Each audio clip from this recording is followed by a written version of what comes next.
Welcome back. This is Will Middleton from LifterLMS for the LifterLMS Quiz System course. In this video, we'll dive into the advanced question types, specifically the fill-in-the-blank question type. But to start out, I'll show you how you can delete question types here. We can see if I no longer want this question, I can hover over this trash can icon and delete the question. Another thing to go over here is we can see, let's expand this question. I can change the point value on individual questions, and that'll change the point value on the quiz when I save changes. Should update there. And yeah, so that's just another thing to note there. You can have a question as 0 if you'd like to have like a survey question, for example, that doesn't count against the student.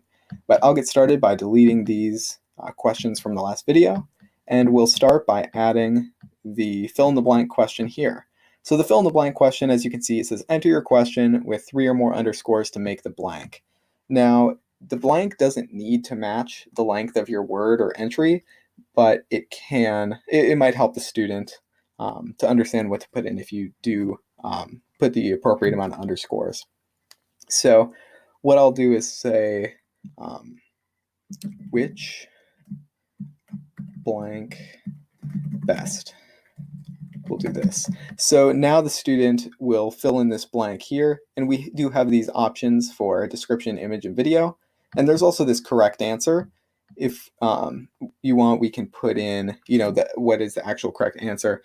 We'll just say is the correct answer, but we can have the pipe character if there are multiple blanks in the question. So for example, if we had a blank here, we would want to put a pipe character to denote what the second blank was going to be.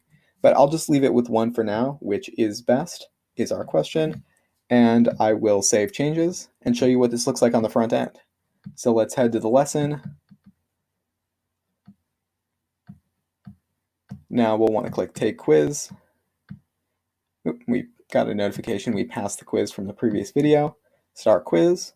And now I can type right here, is, and I can complete the quiz.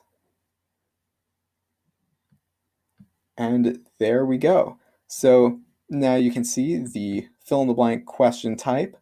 One thing to note is this is a manually graded question type unless you put in that correct answer there. So you'll want to go into the back end and look at reporting, and we'll go over that in another video. But that's it for this one. I'll see you in the next one.